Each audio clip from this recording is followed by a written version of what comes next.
Olá, pessoal! Imagina você chegando e apresentando para alguém um grande amigo seu. Então você vai dizer para o seu interlocutor: Olá, este é o meu melhor amigo, João. Então, quando você diz meu melhor amigo, você está explicando quem é esse João. Neste caso, você está utilizando um termo da oração da língua portuguesa que é chamado de aposto. Vamos entender um pouquinho mais sobre ele?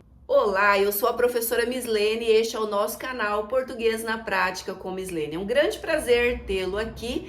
Neste canal nós falamos sobre a língua portuguesa para pessoas que estão cursando o ensino fundamental, médio e também concurseiros.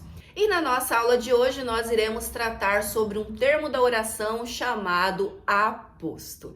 O aposto, pessoal, ele é um termo acessório. Em outras aulas eu já havia dito para vocês que nós temos chamados termos essenciais, termos integrantes e os termos acessórios do período da oração. Neste caso, o aposto ele faz parte do que nós chamamos de termo acessório. Por quê, Mislene? Porque ele não é extremamente essencial. Vamos imaginar aí dentro de uma loja, uma grande loja de departamentos. Quando você chega, você vê brincos, anéis, pulseiras, correntes, e aí percebem que ali neste momento você pode observar escrito acessórios.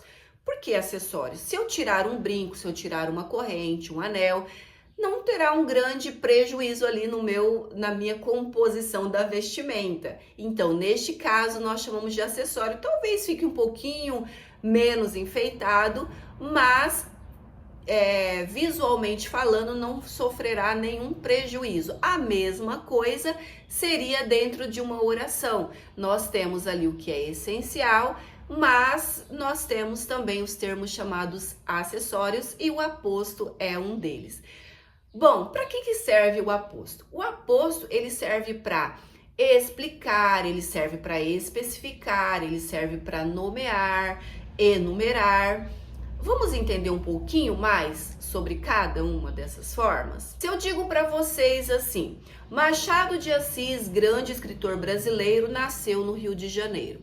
Se eu não dissesse para vocês que é um grande escritor brasileiro, qualquer outro Machado de Assis poderia levar essa fama.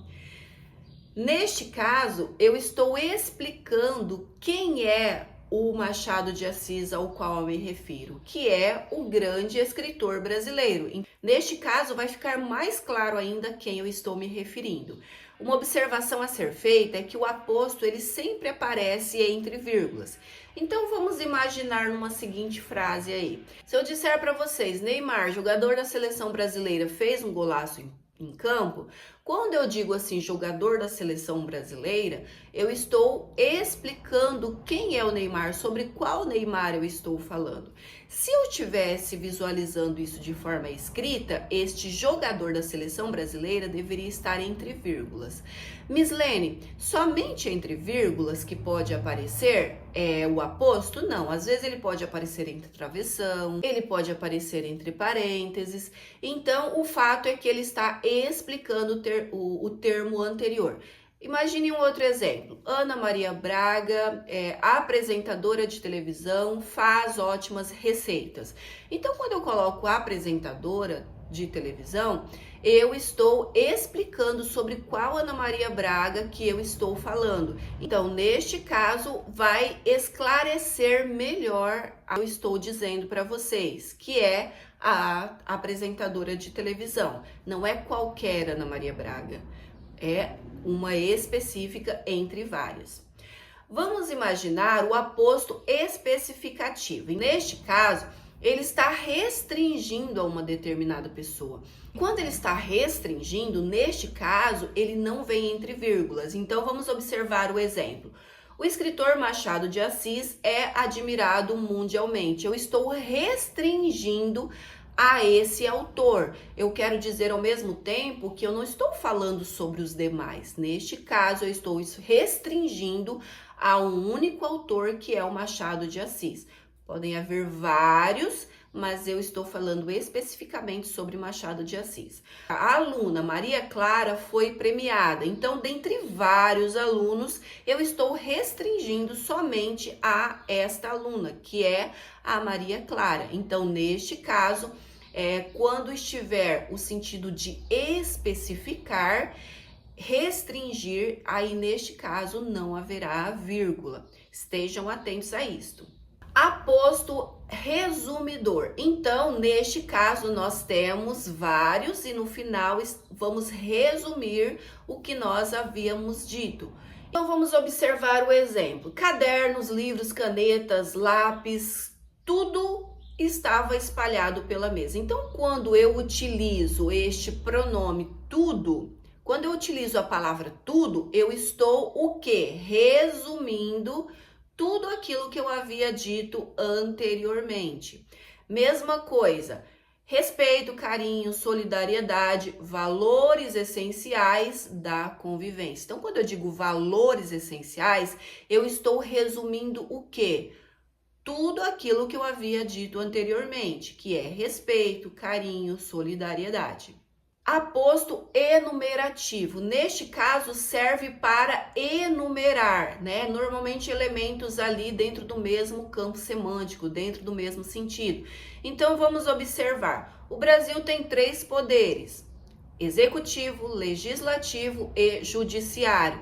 Então, quando eu digo executivo, legislativo e judiciário, eu estou enumerando quais são esses 3 poderes. Outro exemplo, comprei 3 frutas, maçã, banana e abacate. Então, eu estou enumerando quais são essas frutas compradas. Aposto distributivo. Então, neste caso, você vai observar essa distribuição dentro de um determinado conjunto. O professor elogiou os alunos, a um pela dedicação, a outro pela criatividade. Então, observem aí que existe um conjunto, que seriam os alunos, mas que um foi elogiado pela dedicação e o outro foi elogiado pela criatividade.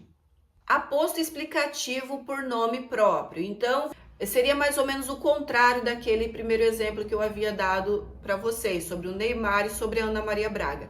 Aqui, no caso, a gente primeiro coloca, né, a função ou a qualidade da pessoa e, na sequência, o nome. Então, por exemplo, o poeta Carlos Drummond de Andrade nasceu em Itabira. Então, aqui, na verdade, Carlos Drummond de Andrade está explicando qual é este poeta. Então, o nome próprio que vai explicar a função ou cargo exercido pela pessoa ali. Vamos observar, então, isso daí em alguns exercícios. Olha só. Brasília, capital do Brasil, é uma cidade planejada. Então, neste caso, quando eu coloco capital do Brasil, eu estou explicando algo sobre a cidade de Brasília. Outro exemplo, os planetas Marte, Vênus, Terra e Júpiter giram em torno do Sol. Neste caso, percebem que ele permanece ali dentro do mesmo campo semântico, do mesmo campo de sentidos, então ele é enumerativo, está enumerando quais são estes planetas. Vamos observar outro exemplo. Educação, respeito e solidariedade, tudo é importante para a vida. Percebe, gente, que o tudo está resumindo tudo que foi dito anteriormente? Então, neste caso, o aposto é resumidor. Depois, o aluno Pedro tirou a melhor nota. Então, neste caso, é especificativo. Está especificando que foi aquele determinado aluno, que foi o Pedro. Então, eu estou especificando quem foi. Neste caso, não ocorre a presença da vírgula. Depois, 2 estudantes foram premiados, a um pela redação, a outro pelo projeto. Neste caso, partes de um todo. Então, aposto distributivo. Vamos observar agora preenchendo os espaços. Complete as orações com o aposto explicativo. Vamos observar. O café, aí nós vamos colocar aqui, você poderia colocar qualquer marca, mas aqui eu vou utilizar uma outra marca, né? Qualquer.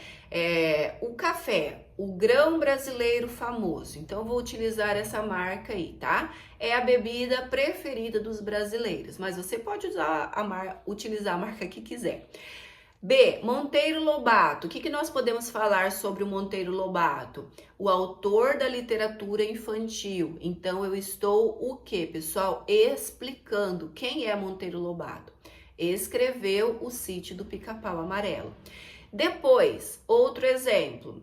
Classifique o aposto. Amor, amizade, respeito, sentimentos nobres unem as pessoas. Então, que tipo de aposto eu tenho aqui? Aposto enumerativo. Estão vendo que segue aquela mesma linha do campo semântico de sentido? Amor, respeito, amizade, né? Então, todos eles se referem a sentimentos nobres. Então, neste caso, é um aposto enumerativo. Depois, você vai explicar por que a vírgula no seguinte trecho. Cristóvão Colombo, navegador genovês, descobriu a América. Se eu pedisse para vocês justifique a utilização da vírgula neste caso, o que vocês me diriam? Bom, claramente que é um aposto explicativo, está separado por meio da vírgula, exatamente por ser um aposto. Bom, pessoal, finalizamos aqui mais uma aula português na prática com Miss Lene. Eu espero ter auxiliado. Se você não é inscrito no canal, se inscreva, ative o sininho, compartilhe este vídeo. Vou deixar o site para vocês aqui, que é apoio a mais de estudo para vocês. Português na prática com Miss Lene. Aqui você aprende fácil, entende rápido e lembra sempre.